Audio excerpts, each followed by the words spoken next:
And we're back once again. Thank you for joining me, my fellows and fellowettes. We're at chapter 19, verse 21 of the book of 1 Kings. We only got one verse here in this chapter. And he returned back from him, and took a yoke of oxen, and slew them, and boiled their flesh with the instruments of the oxen, and gave unto the people, and they did eat. Then he arose and went after Elijah, and ministered unto him. Notes. This is a symbolic act expressive of Elisha's desire, his entire renunciation of his secular callings. This was a farewell, not a religious feast. He was, in essence, saying that he could not be back. He was obeying the call to the full, even as he should have done. God give us more Elishas, or Elijahs. Chapter 20. And Ben-Hadad, the king of Syria, gathered all his host together. Now there were 32 kings with him, and horses and chariots, and he went up and besieged Samaria and warred against it. Note, evidently these 32 kings were vassals and not allied powers, but at any rate it was a formidable force to say the least. And he sent messengers to Ahab, king of Israel, into the city, and said unto him, Thus saith Ben-Hadad, Your silver and your gold is mine, your wives also and your children, even the goodliest are mine. Notes. Even though Israel was far, far from God, still whatever it is they had belonged to God. So Ben-Hadad's threat was actually against the Lord, even though he probably was completely oblivious to such. Verse 4. And the king of Israel answered and said, My lord, O king, according to your saying, I am yours and all that I have.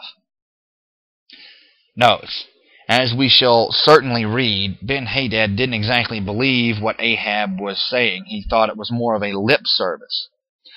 Verse 5. And the messengers came again and said, Thus speaks Ben-Hadad, saying, Although I have sent unto you, saying, Ye shall deliver me your silver, your gold, and your wives, and your children, yet I will send my servants unto you tomorrow about this time, and they shall search your house, and the houses of your servants. And it shall be that whatsoever is pleasant in your eyes, they shall put in their hand and take it away. Notes.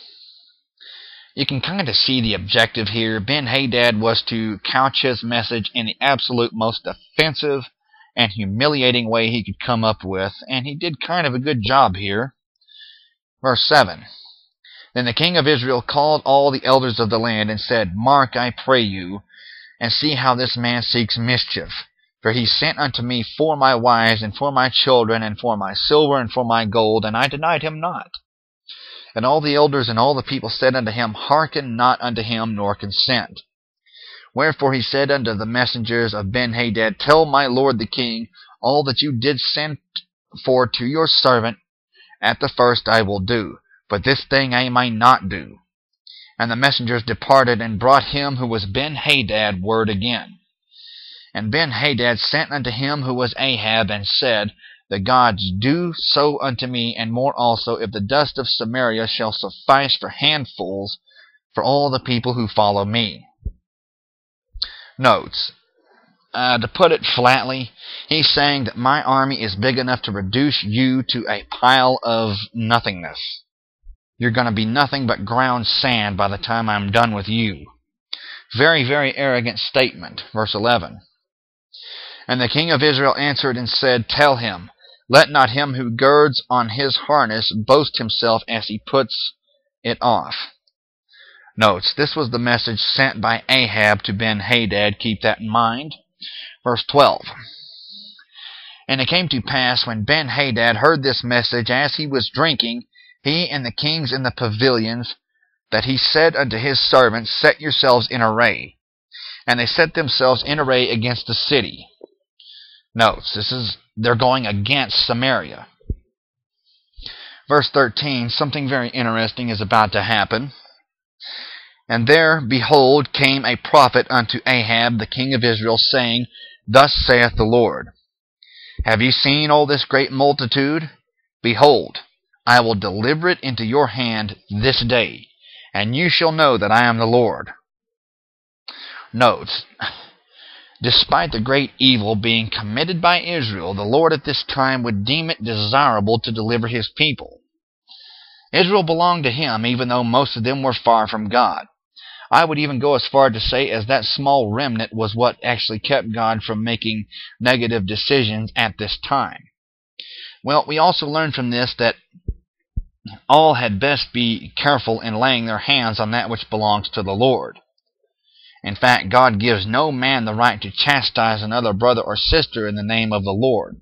You can find that in James chapter 4, verse 12. Now, while the Lord at times may use human instrumentation to carry out chastisement, it is always unwitting on the part of the subjects. In other words, the individuals being used are not actually conscious of such a fact. The Babylonians would be a good example. They had no idea of God's actual hand playing into these things until much, much later. We will cover that in the book of Daniel, one of my favorite stories. I can't wait to get to it. Verse 14. And Ahab said, By whom? And he said, Thus saith the Lord, even by the young men of the princes of the provinces. Then he said, Who shall order the battle? And he answered, You. Verse 15. Then he numbered the young men after the princes of the provinces, and they who were 232. And after them he numbered all the people, even all the children of Israel, being 7,000. Notes. This is a miserably small army of men to take on the very, very extremely powerful Syrian army. I mean, it looks like they're being set up for a turkey shoot. Verse 16. And they went out at noon, but Ben-Hadad was drinking himself drunk in the pavilions, he and the kings, and 32 kings who helped him. And the young men of the princes of the provinces went out first. And Ben-Hadad sent out, and they told him, saying, There are men come out of Samaria. And he said, Whether they be come out for peace, take them alive, or whether they be come out for war, take them alive. So these young men of the princes of the provinces from Israel came out of the city, and the army which followed them. Verse 20. And they slew every one his man, and the Syrians fled, and Israel pursued them. And Ben-Hadad, the king of Syria, escaped on an horse with his horsemen. And the king of Israel went out and smote the horses and chariots, and slew the Syrians with a great slaughter. Notes. Little is much if God is actually in it, and we have a perfect example of a small fortification, I should say, of men taking on an entire empire by themselves. Verse 22. And the prophet came to the king of Israel and said unto him, Go strengthen yourself and mark and see what you do.